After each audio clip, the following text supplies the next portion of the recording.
Batman 113.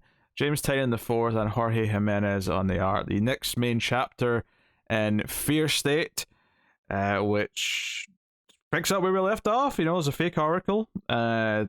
Broadcasting through the city. That's like a plot thread that runs throughout most of these Fear State books this week. And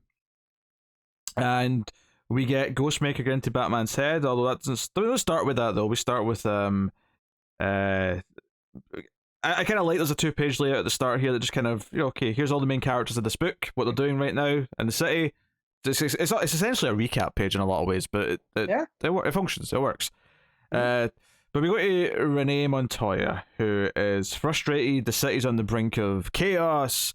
People need to be calmed down, and Batman pulls his, his Batman entrance. He appears out of the shadows and basically forms a working relationship. Not that he's never worked with Montoya before, but this is maybe the first time since she's became commissioner where he's shown up like he would with Gordon. To Jim. Yeah. I like spicy, salty Commissioner Montoya. Dropping F-bombs and all sorts. Yeah, because that just fits with the character that I know. And if she's not dressing up as a Question, this is the version of her that I love next. Yeah, so. I kind of like this. It's kind of a mission statement. It's kind of sort of put forth at the end of this, where Montoya says, the only thing that's going to break out this city, out of this state of fear, is everyone to be united in the hope of something. And I don't know exactly what that's going to be, but given how often Batman's went to the well of the giant bat signal in the sky to show everyone that help is here, or you give someone a tether. It feels like there's something that's going to. It's very on the nose. However, it's very on Batman. Yeah. And to play with the why do we fall, right?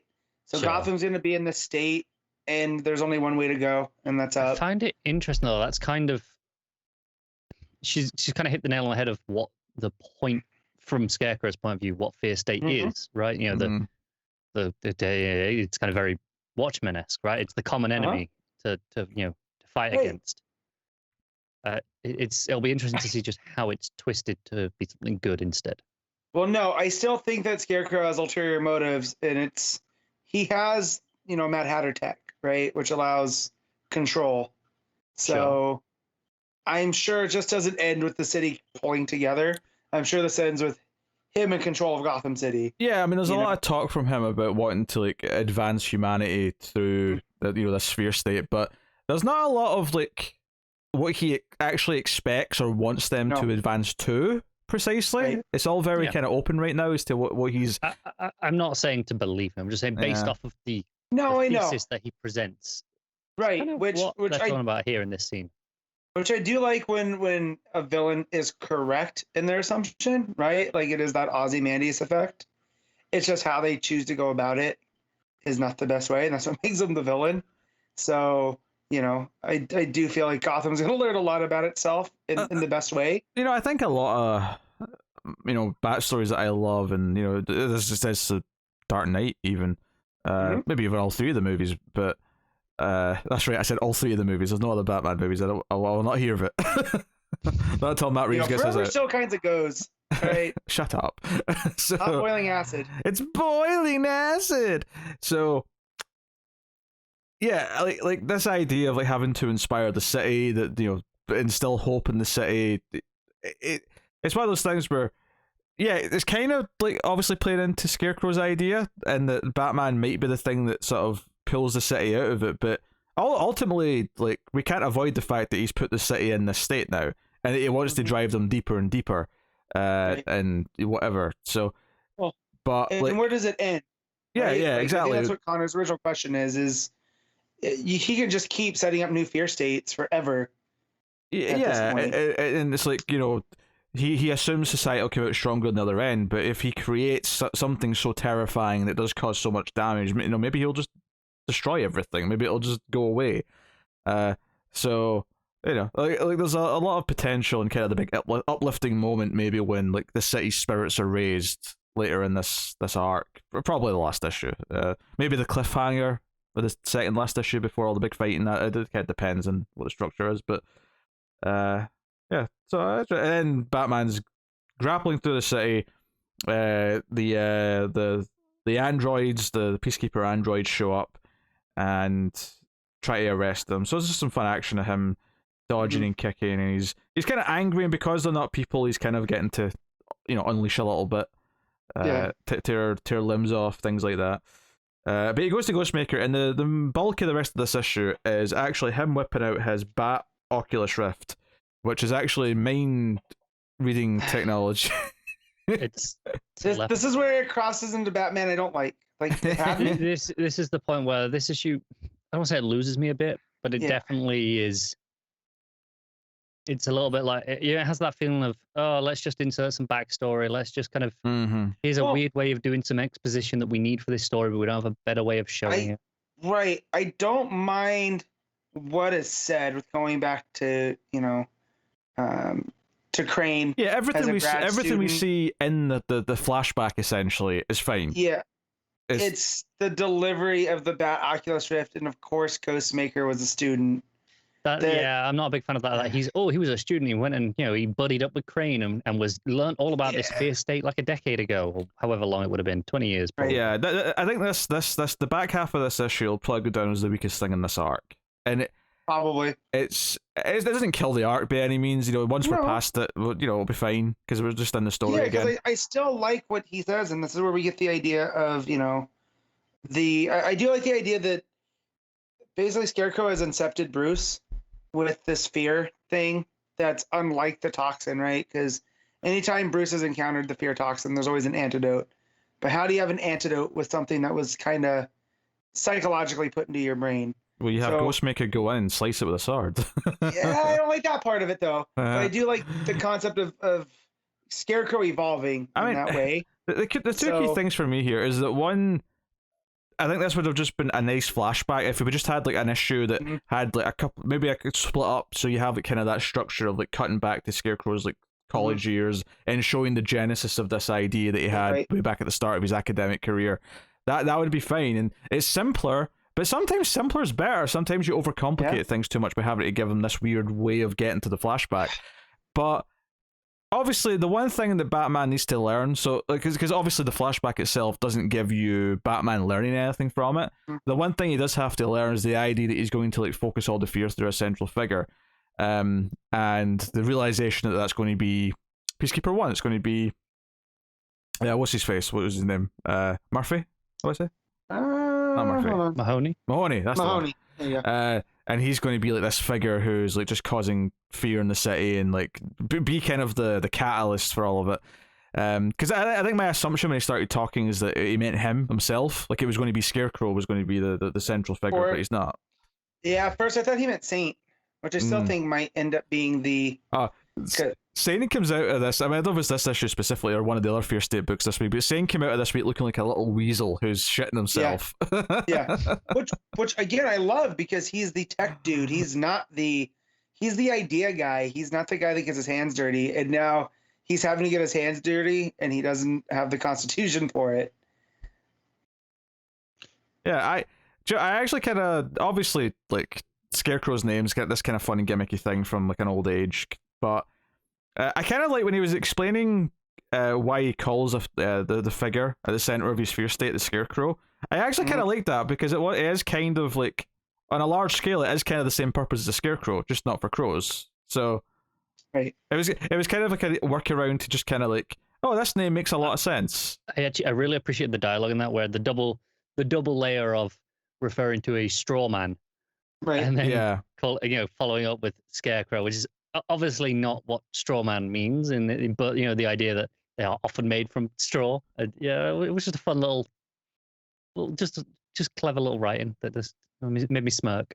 Yeah, I think so. Obviously, we don't like the fact that Ghostmaker happened to know him or meet him for a week back in the past, but I actually think everything Scarecrow says in his flashback is all fine, like early Scarecrow stuff that kind of helps add just a little bit of a layer to his origin, a little bit of a like, that's kind of where the name came from, and it kind of makes logically it makes sense that he called that feigure in his theory a Scarecrow. So when he became someone who tried to inspire fear, he would take that name himself. It was already something in his head. Like it feels like a natural progression. This is the opposite of oh, you're on your own, we'll call you Solo, right? This is one that feels like it makes sense, where it's like, oh, this works. As much as I love that movie, I can't defend that line. That is the one line in that movie that I despise. Yeah. But those are the key things of the flashback. So I liked Scarecrow's character stuff in the flashback. It was just the Ghostmaker connection to it, which was a bit of an issue. It's kind of Ghostmaker in a nutshell, really. Is kind of how we felt for a long time with his character, and this is just another example of it. His whole character is wrapped up in being retconned into Bruce's past, and now he's retconned into Scarecrow's past too. He's exposition maker. And don't get me wrong, right? There's a lot more room for like the villains to have people retconned into their past because we don't spend as much time with them. So it's fine. Like Scarecrow knew someone at college, and they pop up now. It fine. would be more forgivable if it wasn't Ghostmaker, who we'd just done this exact thing with Bruce with. I just don't like Ghostmaker because he's everything I hate about Batman. I don't know if that's on purpose. Yeah, like what? In some ways, I think it is. In the idea that he is, he's Batman without the conscience. Yeah. Right. Mm-hmm. I mean, that's kind of just been as simple as, they track down someone that worked with Scarecrow in college and is went into hiding because he's just been kind of a wreck since, so Batman goes and talks to him, and that's how we get to the flashback. It's just this guy telling the story of sort of how Jonathan Crane freaked him out when he was in college. Like, again, telepathy tech and Ghostmaker. Again, sometimes the simpler option's the best. I did like the last scene though, when Batman has this realization that Peacemaker 1 is going to be this like catalyst, the central straw man, if you will. We cut to, because remember last issue we had that great cliffhanger where he's like out of it and he sees a bunch of regular people, but he thinks they're all monsters, so he kills them. We come to the aftermath of this where he's like looking at just all these dead bodies after, and he's got blood on his blade. Love Scarecrow just up on the roof, just looking down at it all in the rain. Gorgeous. Yeah, really nice. And we had the cliffhanger last time of Peacekeeper X, who shows up here. So we just have this cliffhanger here where this conflict's about to hit off, and Scarecrow is just flipping a little switch, I think. Yeah, he's triggering something, presumably in Mahoney. Yeah. And I actually thought it was really creepy, like the idea that all these dead boys are lying around. He's just effectively committed a mass shooting of some kind. Maybe not all with guns, but he's yelling, "No, I'm the hero! I'm the effing hero!" There's something really deranged about him screaming that after doing this. Deranged, or like him and his art in this. This whole issue is fantastic. This is some of his best work, frankly. It's incredible. But that look of him at the end there is so good. Tops. Yeah, so I mean, it's probably going to be the weakest issue of the arc because of the middle exposition dump and how it's portrayed. It's a very common thing in direct market comics. In the middle of your 6-issue arc to have there's the exposition dump in the middle that you've just got to get through. Right. The only thing I've got hope for is that this is only technically part 2 of this arc. It feels a bit longer because obviously we had like the alpha issue as well. And plus we've been building to it for so long. But I'm hoping that we got out of the way early, so to speak. Yeah, it feels that may be the case. Hopefully it is.